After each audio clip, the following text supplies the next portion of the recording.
Salut à tous les amis, j'espère que vous allez bien. Aujourd'hui on se retrouve pour une nouvelle vidéo, on va parler d'Alex Pereira. Après sa victoire à l'UFC 307 contre Khalil Rountree, nous allons voir quel bilan nous pouvons enseigner de son année 2024, son combat en lui-même contre Rountree, ses aspirations futures et les potentiels adversaires qu'il pourrait affronter en 2025. Bon, avant de commencer, on va revenir un petit peu sur l'année et le bilan qu'on peut faire de cette année 2024 pour Alex Pereira. En chiffres, ces trois événements UFC numérotés en pay-per-view, dont deux UFC carrément sauvés, hein, parce qu'il n'y avait personne qui était à l'affiche. On a l'UFC 300 face à Jamal Hill en avril, qu'il finit par KO. 2 mois plus tard, on a l'UFC 303 contre la revanche contre Jiri Prochazka en juin, qui finit aussi par KO. Et à l'UFC 307, dans l'Utah, en octobre, il y a une semaine et demie, le KO contre Khalil Rountree. Donc voir un combattant faire 3 défenses de titre en si peu de temps, dans un premier temps, c'est déjà un record. On est également sur un des runs les plus impressionnants de l'UFC depuis Conor McGregor, sur son ascension. Il a exactement tout ce que l'UFC recherche chez un combattant, c'est-à-dire un combattant actif, charismatique, capable de vendre à lui seul un combat, adoré au Brésil, grosse communauté, striker, puncher. Voilà, je pense que l'UFC, c'est clairement le combattant qu'il cible. Et aujourd'hui, avoir un combattant aussi actif et aussi spectaculaire, ça fait du bien, surtout en ce moment. On va se dire les choses, ça a été l'un des combats les plus difficiles pour Alex Pereira. Tout d'abord parce qu'il sortait d'une préparation catastrophique. Je sais qu'il a eu des problèmes de passeport, des problèmes d'antibio. Il a dû subir des antibiotiques pour une maladie. Donc la préparation n'était pas du tout optimale. Il a eu énormément de mal à perdre son poids. Je vous mets les photos à l'écran. Donc on voit arriver dans cette UFC 307 face à un énorme puncher qui est Rountree. Warren disait que c'était un KO fini. Et là, on se retrouve avec un Pereira hors de forme qui perd les 2 premiers rounds. Il se fait complètement dominer et surmener. Pereira n'arrive pas du tout à le cadrer. Et plusieurs fois, il se fait prendre il prend des downs. Il commence à se retrouver au sol. Alors, il glisse, il se prend un down. Je pense que c'est un petit peu des deux. Mais on sent dans un premier temps la fragilité de Pereira face à Rountree, qui lui y va. Il prend ses 2 premiers rounds. Même le troisième est très disputé. Mais là où Pereira est super fort, c'est qu'en fait, il a réussi à absorber tout cette énergie de Rountree. Il a fini par l'absorber. Et à l'aube du 4e round, à la fin, surtout au 3e round, pardon, Rountree commence légèrement à baisser d'intensité, même beaucoup d'intensité. Et c'est là où Pereira prend le dessus. Juste de la gestion, esquive, du cadrage. On voit, c'est des coups qui partent, il esquive et il renvoie, il remet. C'est que des remises. Et franchement, c'est juste exceptionnel de voir ça. Le cardio qui tient de Pereira face à celui de Rountree qui est complètement lessivé par ses 3 premiers rounds. Tu sens bien que Rountree est cramé et qu'il n'arrivera pas à avancer plus dans ce combat. Mais moi, ce qui m'impressionne, alors dans un premier temps, c'est le courage de Rountree d'arriver à affronter un Pereira et à continuer le combat, à mettre des coups, à aller au contact, alors que tu sais que le mec, c'est un champion du Glory, c'est le meilleur striker de l'UFC, peut-être un des meilleurs strikers de l'histoire de l'UFC, ça c'est un débat qu'on pourrait avoir.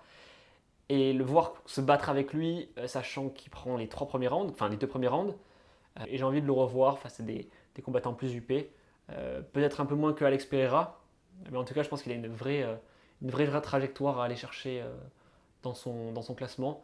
On voit qu'il est 8e sur ce classement et j'espère qu'il ira chercher des Projaska, des Ankalaev.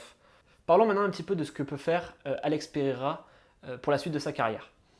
Bon, déjà, je pense qu'on est tous unanimes là-dessus. On veut le voir monter de catégorie de poids. On veut le voir aller chercher du John Jones ou du Tamas Pinal, aller chercher cette 3e ceinture. Il a déjà un palmarès tellement lourd en light heavyweight, 3 défenses de titre. Il a déjà gagné la ceinture en dessous des middleweight. Je pense que là, maintenant, ce qu'on veut voir, c'est voir le premier triple champion de l'histoire de l'UFC. Alors, peut-être pas en même temps, dans le temps, mais en tout cas, on veut le voir aller chercher cette 3e ceinture, ça c'est sûr. Parce que s'il prend cette 3e ceinture, est-ce qu'il ne rentrerait pas automatiquement dans la discussion pour être le GOAT, avec un parcours comme il a, une seule défaite, 3 défenses de titre en même pas un an, aller battre le roi, pour moi, battre le roi, tu prends sa place. Et aujourd'hui, John Jones, le battre, c'est devenir le GOAT assurément. Donc avec 3 ceintures derrière, la discussion elle rentrerait forcément en jeu contre Georges Saint-Pierre et John Jones. Après, il pourrait aller chercher une 4e défense de titre. Est-ce que c'est intéressant de perpétuer dans une catégorie où je pense qu'il lessive tout le monde? Je sais pas, on va en discuter dans quelques instants. Ou alors il peut redescendre encore une fois en middleweight. Redescendre, je pense que ça. Alors il aurait peut-être plus à perdre, on va tout reparler de tout ça, contre qui pourrait se combattre. Mais je pense que ce serait une régression et qu'il aurait plus à perdre qu'aller chercher une autre ceinture. Mais on va en reparler. Faisons la transition directement parce que voilà, je pense qu'il faut rentrer dans le cœur du sujet de cette vidéo. C'est qui il pourrait affronter en 2025. Donc déjà, premier problème, je pense qu'il va prendre une petite pause, le temps de souffler les batteries, de prendre un petit peu de vacances. Et on le reverra peut-être pas forcément dans le premier quart de 2025. Je le vois plutôt reprendre vers avril-mai, quelque chose comme ça. Et on va voir maintenant les adversaires qu'il pourrait prendre. Le premier qui affiche à l'écran, je pense que ça pourrait être, avec 5% de chance, Dricus du Plessis. Pourquoi Dricus? Champion du middleweight, forcément ça se pose comme question. Il avait call out entre guillemets d'une certaine façon sur les réseaux sociaux. Je pense qu'il a plus à perdre, à redescendre, reconquérir cette ceinture face à une bête comme Duplessis qui n'est pas un réel middleweight. C'est un énorme cutter. Et la vraie catégorie de poids de Dricus Duplessis, c'est les light heavyweight. Donc à partir de là, sa capacité à avoir un énorme cardio, à aller au contact, ne pas avoir peur d'emmener au sol, je pense que ça peut être un énorme danger pour Pereira et que ça pourrait entacher sa legacy que de revenir en middleweight. Il a déjà gagné la ceinture, laisse ça pour les autres. Il a dit en conférence de presse qu'il préférerait laisser ça à Strickland. Donc, à mon humble avis, je ne pense pas qu'il faut qu'il redescende en middleweight, mais qu'il continue dans soit sa catégorie, soit celle d'au-dessus. Ensuite, dans sa propre catégorie, on a le quatrième challenger, Ankalaev. C'est une quatrième défense à aller chercher. Cette fois-ci, c'est face à un grappleur, donc un match-up pas du tout avantageux pour lui. C'est un combattant très atypique pour Poatan, qui n'a pas l'habitude de se retrouver face à des énormes grappleurs comme lui. Alors, je pense qu'il travaille énormément l'entraînement, mais entre l'entraînement et le combat, je pense qu'il y a une énorme différence. Et est-ce qu'il est en capacité de le battre? C'est aussi une vraie question. Franchement, aller battre un grappleur de ce niveau-là, pour aller chercher une quatrième défense, alors ce serait très beau, ça ferait très rare les critiques. Mais est-ce qu'il n'a pas également plus à perdre à finir sur une défaite face à un grappleur et qu'on entache sa legacy en disant en fait c'est juste un puncher, il n'a eu que des match-ups favorables, ce qui est un petit peu le cas, son run à l'UFC est très rapide parce qu'il se retrouve que face à des punchers et lui-même champion du Glory, ça l'a avantagé. Mais est-ce qu'il n'a pas plus à perdre à aller chercher ce combat qui va se retrouver très rapidement au sol? Je pense que c'est le deuxième match-up le plus probable pour lui. C'est un combat qui m'intéresse d'une certaine façon parce que j'aimerais bien voir Poatan au sol. On l'a jamais vu au sol, donc c'est aussi une possibilité assez importante. Ensuite, peut-être plus étonnant et avec une probabilité autant faible que celle de Duplessis de se voir affronter, c'est Cyril Gane. Alors, Cyril Gane, c'est le numéro 2 de la catégorie des heavyweights. C'est un très bon match-up pour Cyril Gane parce que avec un gabarit plus faible, c'est un puncher. Cyril Gane, c'est aussi un puncher.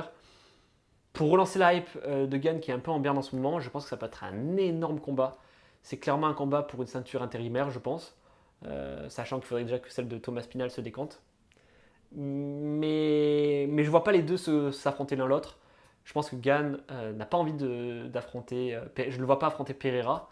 Je pense qu'il a d'autres aspirations. Je pense que Cyril Gane voudrait aller chercher Thomas Pinal directement.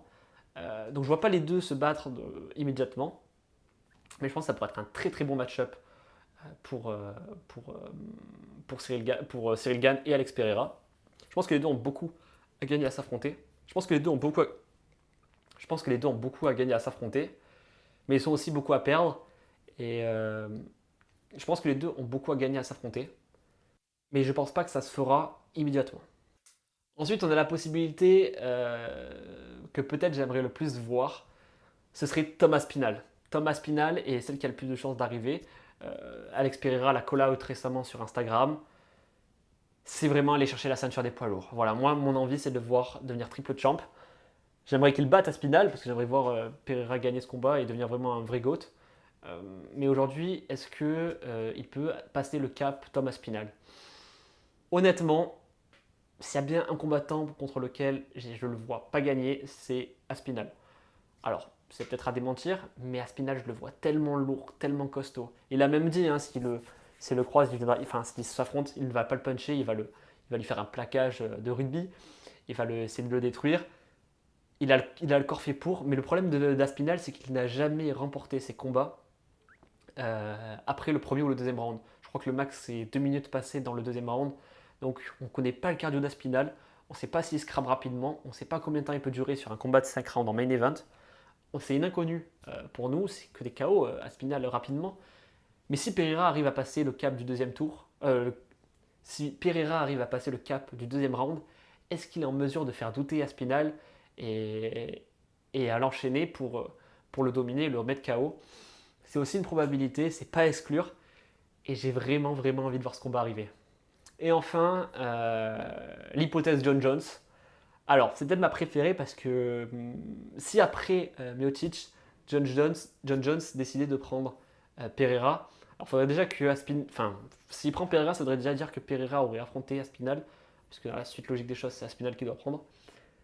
Mais je pense que John Jones a plus envie de prendre Pereira que Aspinall. Je pense qu'il a très peur d'Aspinall, on va se dire les choses clairement, alors que Pereira, déjà c'est un light heavyweight comme lui, mais la possibilité que Pereira veuille aller chercher ce titre de GOAT, je pense que ça peut l'emmener à se sortir un peu de sa retraite et de vouloir aller chercher directement un combat au sommet entre deux stars.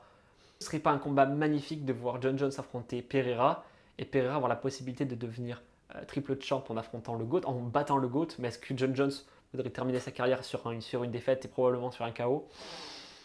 C'est encore une fois, ce serait encore une fois très, très fort de voir ça. En tout cas, dans les deux dernières hypothèses que je viens de vous citer, moins pour Gane, je trouve, mais je trouve qu'Alex Pereira a plus à gagner qu'à perdre. Je pense que s'il perd, on dira la marche était peut-être un peu trop haute, on est sur des poids lourds, c'est un autre monde.